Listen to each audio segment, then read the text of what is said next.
We're up to Daf Chavav, 5 lines down from the top of the Yomi. B'nei ha'ir shemachru rechova shel ir.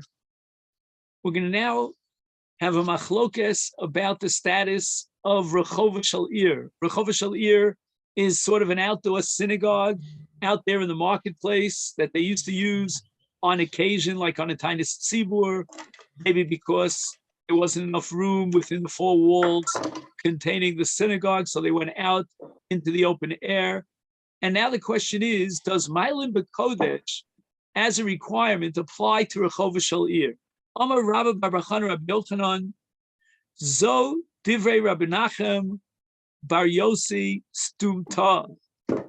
That which we see in our Mishnah here at the beginning of Perek Revi, Perek B'nei Ha'ir, that when we sell a Rechova Shel Ir, then the monies that we receive in payment have to be dedicated for a higher Kedusha, and that is for the Kedusha Beis HaKnesses. That's the opinion of Rabbi Menachem. However, Chachamim Omrim, a Rechov Ein Bo Mishum Kedusha. In order to sanctify a place, it has to be surrounded by mechitzos on a permanent basis, and it has to be exclusively dedicated long-term as a shul. The Rechova Shel Ir might be used on a temporary basis, but not permanently. And therefore, there are no dinim of Mailim B'Kodesh that restrict the sale of Rechova Shel Ir. If the townspeople decide to sell the Rechova Shel Ir, nothing should hold them back. There's no requirement to take the damim and use it on a higher level. So the Gemara asks Rabbi Menachem Bar Yossi, my timer, why does he hold that there is Kedusha and a sanctified status to the Rechova Shel Ir? So there are certain specific days of the year where, in fact, they would pray as a community out in the Rechova Shel Ir. For example, on a Tainus Tzibur. This is codified by the Mishnah in Tainus on Daf Tesvav, and also by the Mishnah in Tainus with regard to Mamados on Daf Chavav and Beis, and that means that those members of the Anshe Maimad who live in Yerushalayim would attend a certain special service with certain special prayers, and those prayers were taken out into the Rechova Shel Ir. That engenders a Kedushas Makom, so that the difference between Rabbi Nachem and Chachamim is regarding this concept of Kedushas Makom. The Chachamim never accepted Kedushas Makom unless there was a Kedushas Mechitzos. And we'll have to see later on, not today, but another daf, what happens if those Mechitzos are taken away? Is there a residue of Kedushas Makom, but only because we started with Kedushas Mechitzos? According to Rabbi Menachem, you could have Kedushas Makom for Tefillah even without Mechitzos. For Rabbanan, Hu Ikrai B'Alma. What do you mean Kedushas Makom? It's a temporary kind of thing. You're using it a couple of days out of a year. Now, the Mishnah paskins that Beis Knesses lochim teva. The teva in which the Sfarim, the Sifrei Torah, were contained has a higher level of Kedusha than that of a Beis HaKnesses. In a word, the highest level of Kedusha outside of the Mikdash is the Kedusha of the Torah, the Sefer Torah. We'll see about the mantle that covers the Sefer Torah. Amar Rab Shmuel Bar Nachmeni Amar Rab Yochanan, and now we're going to have a whole sugi about this Rab Shmuel. Lo shanu ella Beis HaKnesses shel Kfarin. When you have a privately owned Beis HaKnesses, then they're allowed to sell the Beis HaKnesses. It's my Beis HaKnesses, I could sell it. The only thing is, I have to use the damim for a higher level of Kedusha because of Mailim B'Kodesh. Avol Beis HaKnesses shel Krachim. But what about a publicly owned Beis HaKnesses? Shel Krochim, meaning of a center, an urban center. Kevan Dimi Alma Asule, who comes to daven in a public synagogue? Anybody could come from any place on the face of the earth. No one could stop him. The synagogue is really publicly owned for the entire Knesset Yisrael. Is lo motzi mizabnele, you can't even sell it at all. Who could sell the Beis HaKnesses? The Havile de Rabbim. And the word de Rabbim means the entire community of Israel as a single indivisible entity owns the shul. The shul is not privately owned. It's a Beit Knesset de Krochim, and no one has the right to relinquish ownership and undermine the status of the Beis HaKnesses as a Beis HaKnesses.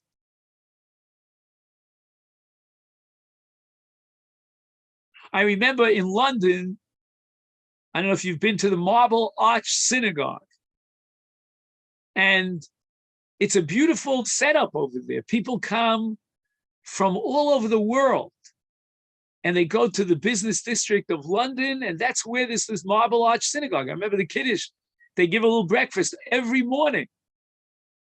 The only problem is, if you have to rent or take a hotel room in that neighborhood, forget it. It's the sky's the limit. You can't get anything for more than 120 pounds sterling.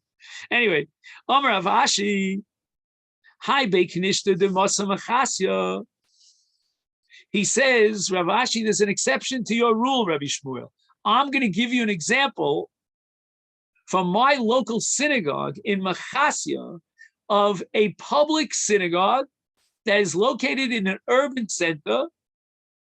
The Afal Gav de Mi Alma Asule, even though people come to daven there from all over the world, nevertheless came in the Adaita Didi Ka'asu. I'm the Rav of the shul. And everybody comes because I, so to speak, own the shul, and therefore I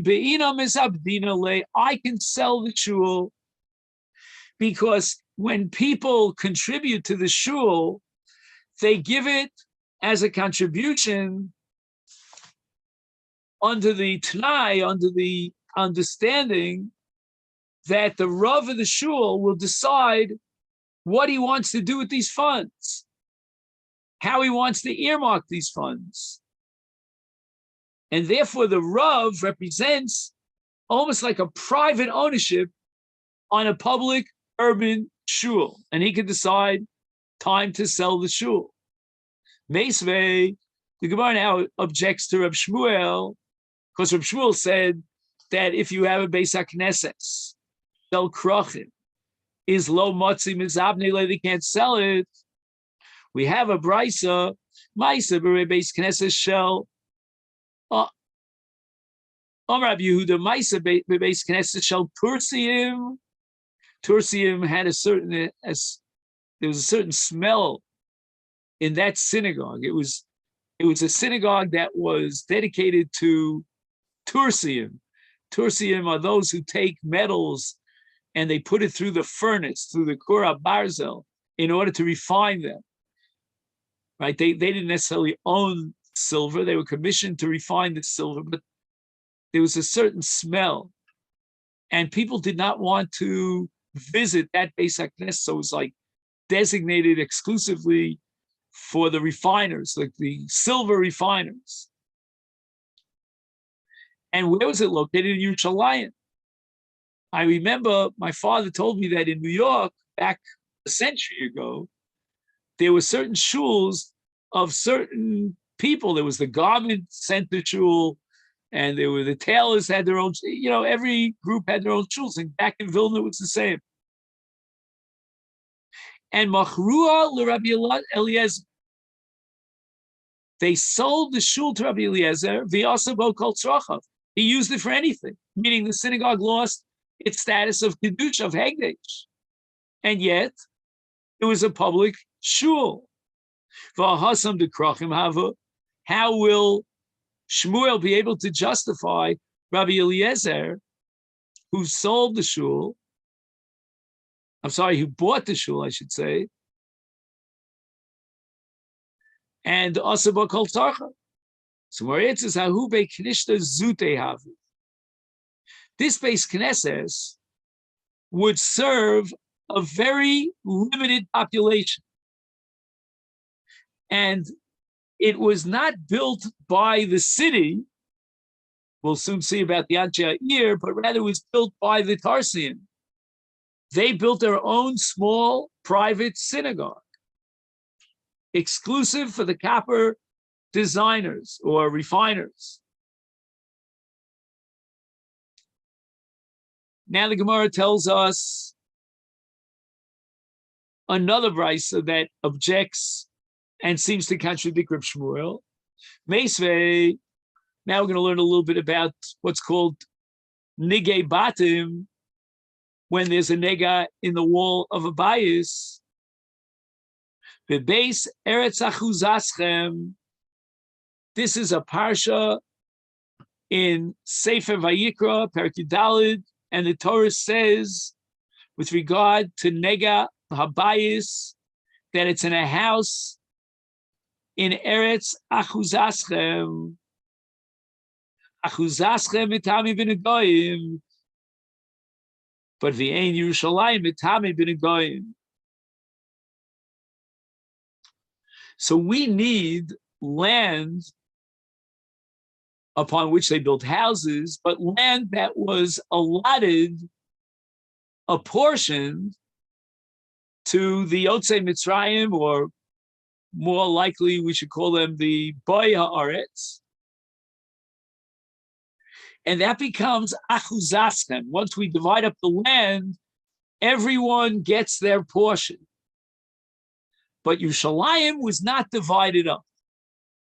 And therefore, there's no Tumas Nigei Batim in Yerushalayim. It's not Eretz Achuzaschem. Amar Rav Yehuda, Ani lo shamati el makom migdash bilvad. I have a tradition that the only location that is excluded from Nigei Batim is the Makom HaMikdash. Habati Knesios Habati Midrashos Metamim.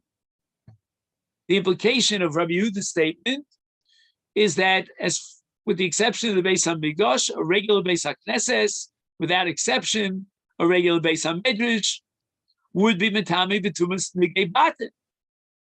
V'amai, why is this so? Are you telling me that this is not Amai Hadik Krachim Havu? What's he saying over here, Rabbi Yehuda? He's saying that in the case of Batik Nesius and Batik Midrashos, it's considered Achuzaschem, and it therefore is Makabel Tumas Nigei Batim. Then you're telling me that there's private ownership. According to you, Rabbi Shmuel, there's no private ownership. This is a Beis Knesses B'Krachim.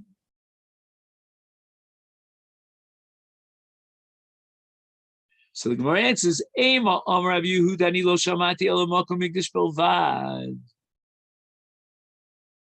He says that instead of makom mikdash, read it as makom mikudash. And makom mikudash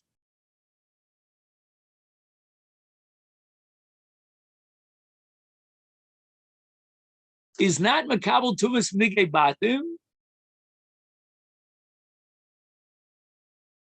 And what's considered makom mekudash, but they can see us about the midrashos. That's why they would not be makabel tumas negoyim.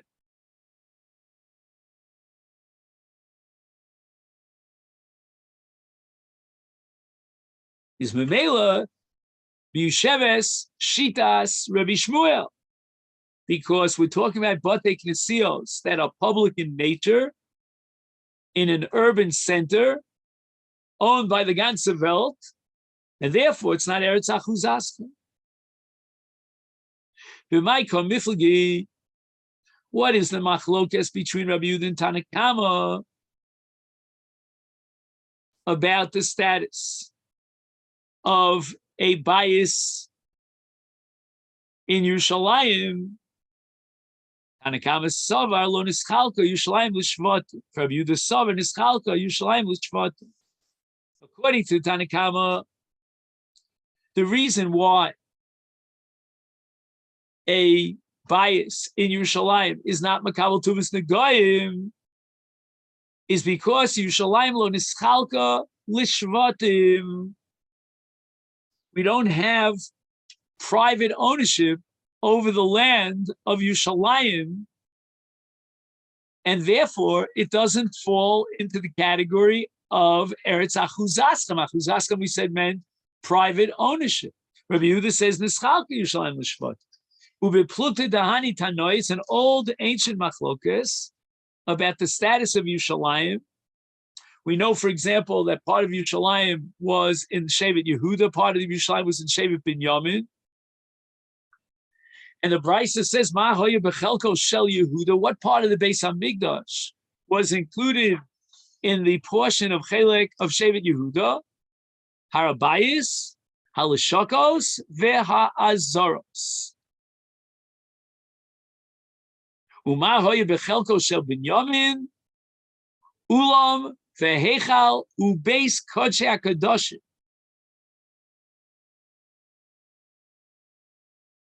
It sounds like Rabbi Yehuda got the raw end of the deal.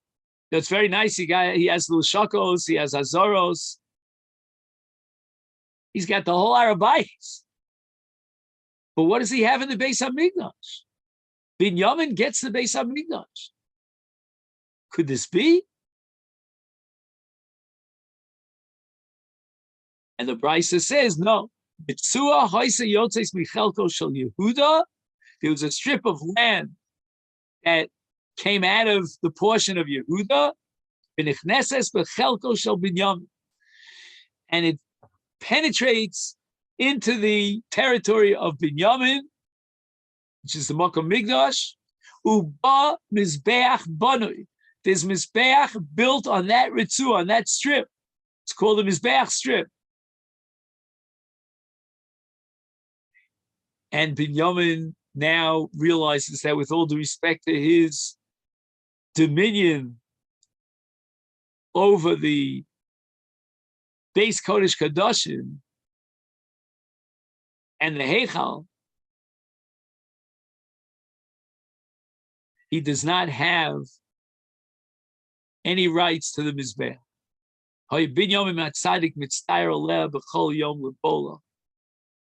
He was anxious about it. He was anguished about it. He was in a state of tension. He was thinking, is there any way of absorbing that ritzua with the mizbeach on it into my territory? And where do we see that he was in such a state of anxiety about it? Shenemar chofef olav kol hayom.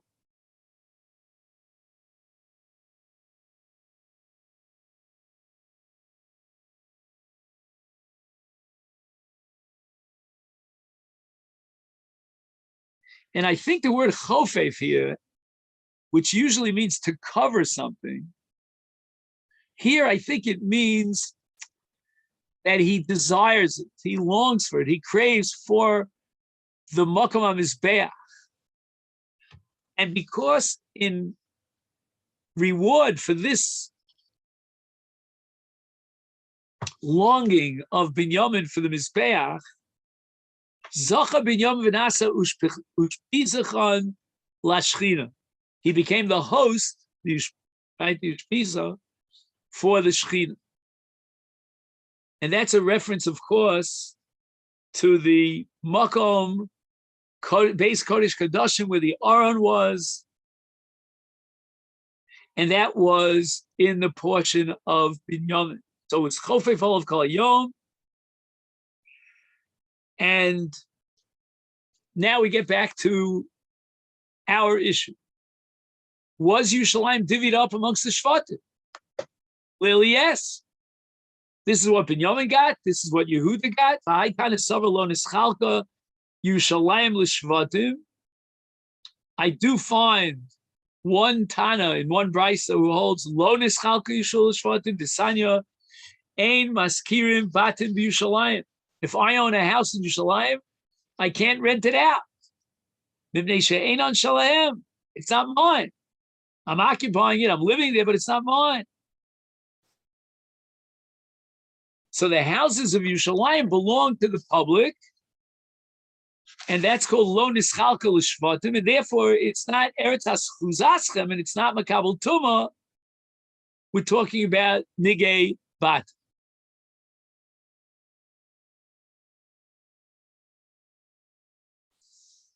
And if you hold Yerushalayim lo nischalka l'shvatim, then you understand very well the Shita of Tanna Kama as to why a bias in Yerushalayim is not makabel tumas negon. It's not eretz hakuzas.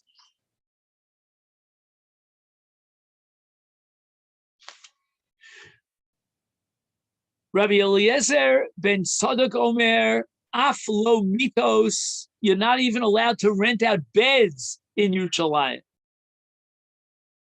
Is lefichach, and therefore oros kodshim, which basically are not kadosh, bal yushpizin notlin osan bizroa.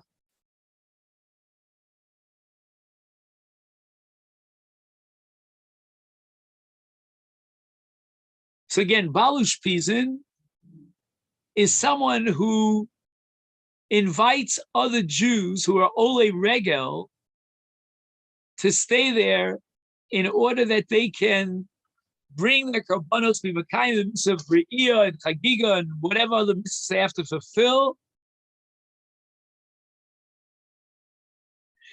And the Bali Ushpizin, who are legally bound and enjoined from charging rent, they have to get some minimal compensation. And it was organized by Chazal that they would get the Oros Kodshin. The Oros Kodshin, as we said, are not Kodesh. But in any event, we see clearly that both the Tanna Kama and Rabbi Eliezer ben Tzadok are of the opinion that Yerushalayim was not divvied up amongst the Shvat. Omar Abaye. Now, Abaye goes off a little bit on a tangent, a drop of an agadic teaching. Shma mina orach ara lemishbak inish gulfa umashcha bishbuk zayich.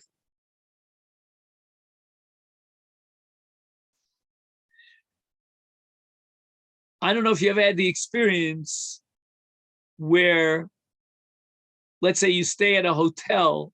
Today it's a little bit more rare to have such a thing where you bring your own, you have your own kalim, your own food. And if you want to express your gratitude to the owner, what did he call it? The Ushpizin, right? The innkeeper. Then when you finish eating and you're left with whatever kalim and so forth, leave them as a gift. Don't take them with you.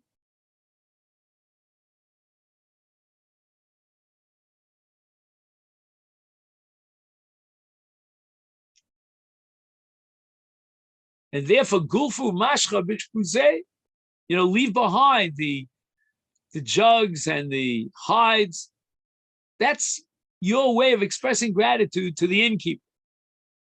Amar Rava lo shanu. When do we say Ma'alim b'kodesh ve'ein moridim? Ela shelo machru shiva tuvei ha'ir b'mayim anshe ha'ir. Aval machru shiva tuvei ha'ir b'mayim anshe ha'ir is then afilu lemishta be'shikra shapir dam.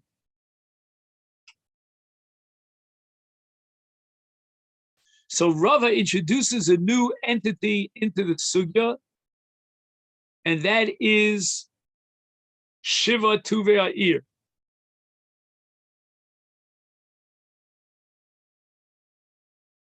Now, I don't think we should make the mistake here of identifying Shiva Tuvei Ha'ir as the Batlanin. We needed, as we saw back in Chav Gimel, Asara Batlanin. They were there for purposes of davening. These are Tuvei. I don't know if they were elected democratically or have it, but the Tuvei were basically the trustees of the town, and they decide what the town owns and should be sold, what it doesn't own, and therefore should not be sold.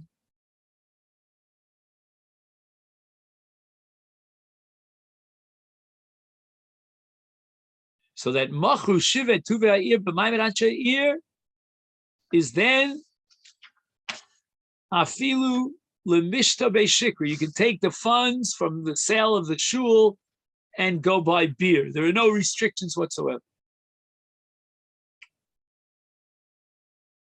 And it seems like the city and all its urban members they had total faith in the Shiva Tuvei.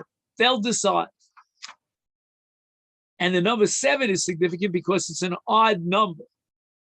So there should always be a deciding vote.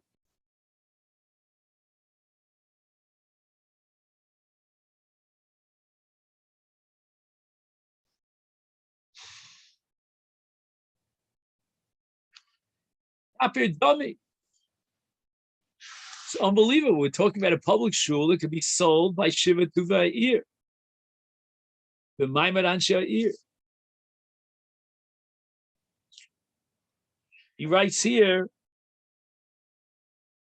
that the public appointed people, we call them trustees, specifically to sell a synagogue, and one person is considered like what we call Mursheh Chatima. He will represent the rest of the 7, and all kinyanim that were completed.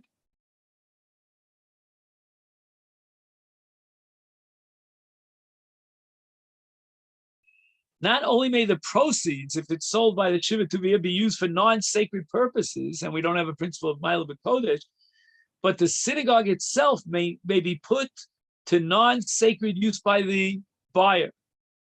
All right, for this we have to see the next sugya. Let's do that now.